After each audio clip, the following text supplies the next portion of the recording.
Sanyam, today I want to know about સામાયિક. What is the meaning of the સામાયિક? Well, યુગ શાસ્ત્રોમાં એની definition આ રીતે કરેલી છે. સંભાવ એ સામાયિક છે. That means મનમાં રાગ દ્વેષ ન કરવા, સમતા રાખવી એ સામાયિક છે. તો સંયમ, હું મનમાં સમતા રાખું, બિલકુલ રાગદ્વેષ ન કરું, પણ આ ધોતિયું પહેરીને કટાસણું વગેરે લઈને સામાયિક લેવાની વિધિ ન કરું, એને સામાયિક કહેવાય કે નહીં? ના યુગ, વ્યવહારથી તો આઈ મીન બાય એકટ તો એને સામાયિક ન કહી શકાય. નિશ્ચયથી પણ I mean by inner emotion પણ એ સામાયિક છે કે નહીં એ જ્ઞાની જાણે, પણ આપણાથી એને સામાયિક ન કહી શકાય. બટ સંયમ, જો સામાયિકની ડેફિનેશન ફિટ થતી હોય તો પણ એને સામાયિક કેમ ન માની શકાય? વેલ યુગ, લિસન મી કેરફુલી. સામાયિકની વિધિમાં ફર્સ્ટ તો એરિયાવી કરવાની હોય છે, જેમાં આવતા જતા જે જીવોની હિંસા થઈ હોય તેનું પ્રાયશ્ચિત્ત કરવામાં આવે છે.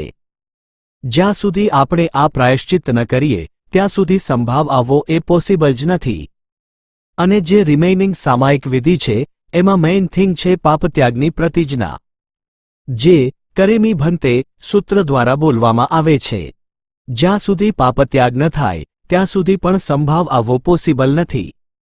જે યા તો પાપ કરતો હોય ને યા તો કોઈ પણ સેકન્ડે પાપ કરી શકે એવી જેની પોસિબિલિટી હોય એને સંભાવ ક્યાંથી હોઈ શકે? યા સંયમ, વાત તો સાચી છે. યુગ, ભાવ એ નિશ્ચય પાઠ છે. એને એસ્ટાબ્લિશ કરવા માટે અને એની સેફટી માટે ભગવાને વ્યવહાર પાઠ કહ્યો. ફોર એક્ઝામ્પલ, ગ્લાસ હોય તો દૂધ હોઈ શકે, કોઈ વેસલ વગર એમ જ હવામાં ન હોઈ શકે. ભલે પીવાનું તો દૂધ જ છે, ગ્લાસ નહીં, તો પણ દૂધ જેટલું જ ગ્લાસનું પણ ઇમ્પોર્ટન્સ છે, કારણ કે એ દૂધનો કન્ટેનર છે. બાય ધ સેમ વે, વ્યવહાર આઈ મીન એકર એ નિશ્ચયનો એટલે કે ઇમોશનનો કન્ટેનર છે. આની પેરેલલ જ એક રિયાલિટી એ છે કે ઇમોશન એ ડિફિકલ્ટ છે, એકર એ ઇઝી છે. મનને વાળવું અઘરું હોય છે, તનને વાળવું સહેલું છે, અને જો તન વળી જાય તો મનના વળવાની પણ પોસિબિલિટી ઊભી થાય છે. તેથી જ વ્યવહાર માર્ગ એ મેજોરિટી જીવો માટે ધર્મનો એન્ટ્રન્સ બનતો હોય છે. ફક્ત મનનો જ ધર્મ કરવા જતાં તો તનનો કે મનનો એકેય ધર્મ થઈ શકતો નથી. What do you want to say સંયમ? હું એ કહેવા માંગુ છું કે સામાયિકની ઓરિજિનલ વિધિને છોડીને ફક્ત મનથી સંભાવ રાખવા જતાં આઉટર કે ઇનર એક પણ સામાયિક હાથમાં આવતી નથી. ગમે ત્યારે ફોનની રિંગ વાગી શકે, ગમે ત્યારે કોઈ ફ્રેન્ડ આવી શકે, ને ગમે ત્યારે તમે ડિસ્ટર્બડ થઈ શકે. આ પોઝિશનમાં તમારો સંભાવ કેટલો જીવવાનો? અરે, એ પેદા થયો હતો કે નહીં એ પણ એક પ્રશ્ન છે. સંયમ, I want to know one thing. હું એવા પ્રિન્સિપલ્સ રાખી દઉં કે half hour, full hour phone use નહીં કરું, રૂમની બહાર નહીં નીકળું, સંસારની કોઈ વાત નહીં કરું અને હું સંભાવ રાખું, તો એને સામાયિક કહેવાય કે નહીં? યુગ, આવું કરવાથી શું થશે કહું? તું ઓરિજિનલ પ્રિન્સિપલની થોડો નજીક આવી જઈશ. ફરી અમુક પ્રોબ્લેમ્સ આવશે ને તું ઓરિજિનલ પ્રિન્સિપલની થોડી વધારે નજીક આવી જઈશ.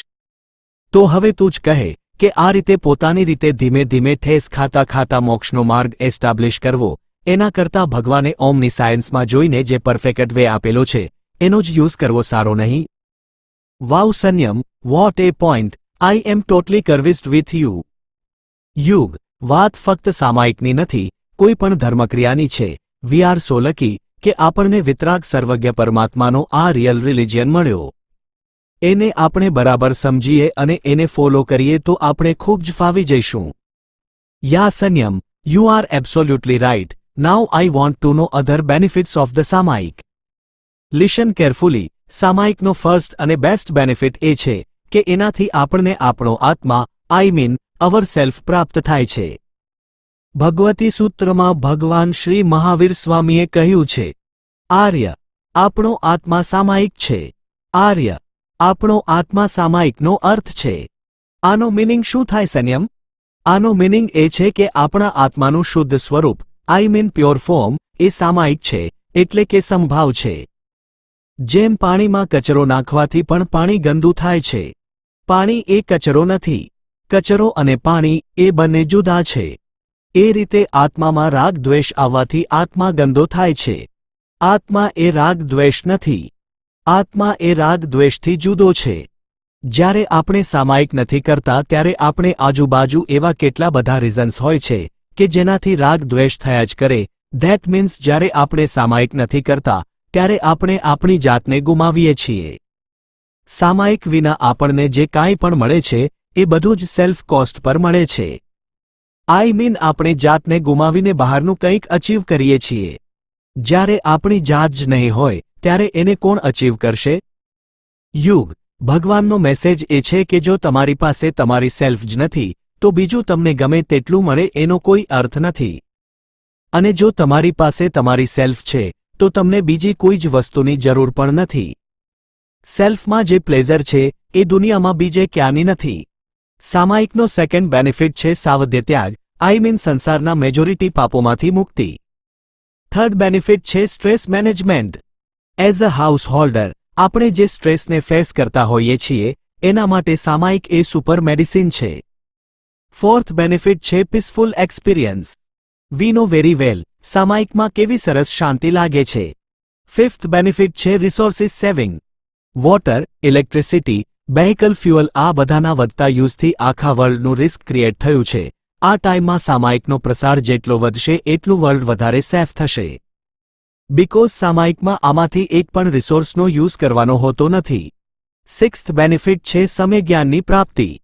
સામાયિકમાં આપણે દુનિયાથી કટ ઓફ થઈને જિનશાસનના રિયલ નોલેજને પામી શકતા હોઈએ છીએ. સેવન્થ બેનિફિટ છે કનેક્શન વિથ ગોડ. સ્તવન, સ્તુતિ, ભકિત ગીત અને મંત્રજાપ દ્વારા સામાયિકમાં પરમાત્મા સાથે આપણા આત્માને જોડી શકાય છે. એઇટ બેનિફિટ છે અચીવમેન્ટ ઓફ ધ રિસ્પેક્ટ. ઘરમાં આપણે ધમાલ મચાવતા હોઈએ, ગેમ રમ્યા કરતા હોઈએ કે ટીવી કે ફોન જોયા કરતા હોઈએ તો આપણી કોઈ વેલ્યુ નથી હોતી. કેટલી વાર તો આપણું ઇન્સલ્ટ પણ થતું હોય છે, પણ જો આપણે સામાયિક કરતા હશું તો બધાને થશે કે આ કેટલો સારો છોકરો છે. બધા આપણને રિસ્પેક્ટ કરશે. બધાને પણ ધર્મની પ્રેરણા મળશે. આખા ઘરનું વાતાવરણ જ બદલાઈ જશે. બેનિફિટ નંબર 9 એ છે સદ્રતિ. એક સામાયિકથી 92 કરોડ પલ્યોપમથી પણ વધારે સમયનું દેવલોકનું આયુષ્ય મળે છે. Palyopam means uncountable years. Benefit number 10 અશુભ કર્મોનું છેદન. આપણા જે કર્મો આપણને રોગ, અકસ્માત, ગરીબી, નરક વગેરે દુર્ગતિ આપવાના હોય એ કર્મો સામાયિક દ્વારા કપાઈ જાય છે. એન્ડ ધ લાસ્ટ બેનિફિટ આ જ સાધના આપણને સ્ટેપ બાય સ્ટેપ આગળ વધારીને મોક્ષ સુધી પહોંચાડી દે છે. જેનાથી આપણો આત્મા સર્વ દુઃખોથી મુક્ત થઈને કાયમ માટે શાશ્વત સુખનો સ્વામી બની જાય છે. વન્ડરફુલ સંયમ, રિયલી વન્ડરફુલ. મમ્મી જ્યારે સામાયિક કરે ત્યારે મને એવું લાગતું હતું કે આ રીતે બેસી રહેવાનો શું અર્થ છે. ખરેખર આજે મને સમજાયું કે સામાયિક એક મહાન સાધના છે. એના આટલા બધા બેનિફિટ્સ છે. થેન્ક યુ વેરી મચ સંયમ. આઈ વિશ આજથી હું રોજ એક સામાયિક તો કરું જ. વેર ગુડ યુગ. Wish you all the best.